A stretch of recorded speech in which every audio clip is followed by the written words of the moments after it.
So, guys, thank you for giving me a couple of minutes to talk about this fascinating, wonderful film. Congratulations on that. So, let me start with you, Paul.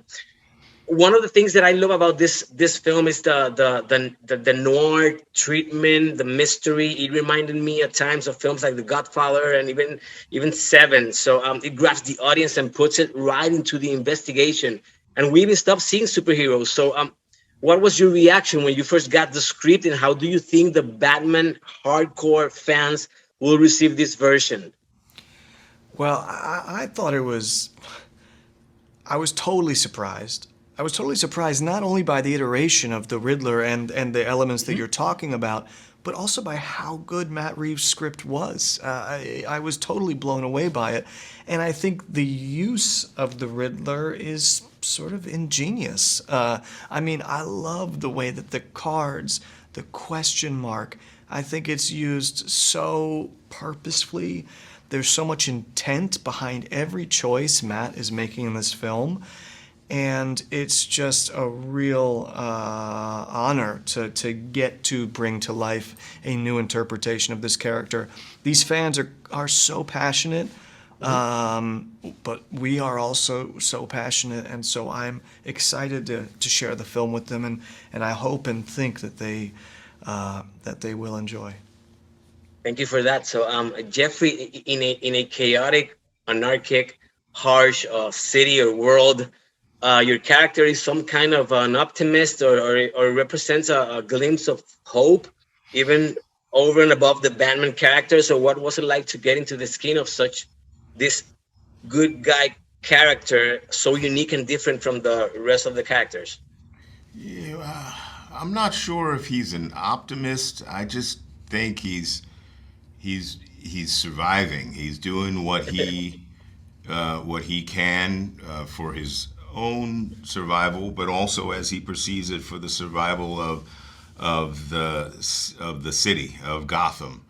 I think there've been some really interesting examinations of Gordon in some of the recent comics, the Frank Miller stuff. That he's obviously has a sense of honor, a code of honor that he operates by. But at the same time, he's, and this, I felt this, overwhelmed by the circumstances within the city. And there's vulnerability within him. He's not just, I don't think, this kind of, morally, upright, perfect guy. But he's just, that's the way he knows to survive.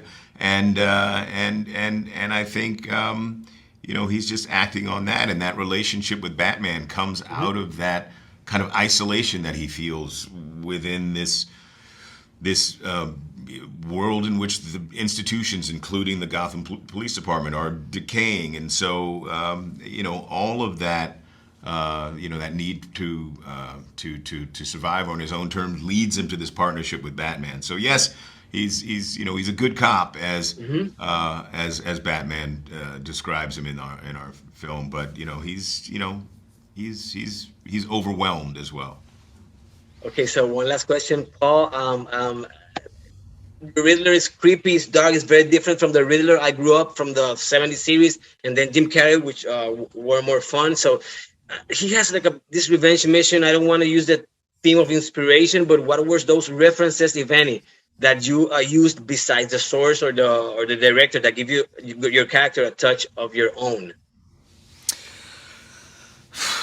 I think the way that I give it a touch of my own is by just trying to burrow as deep as I possibly can into who that person was and what they've become, and try to bring whatever pieces of myself or what I see in the world to it. Matt did have references, right, like the Zodiac Killer, which he's mentioned, but that only took me so far. For me,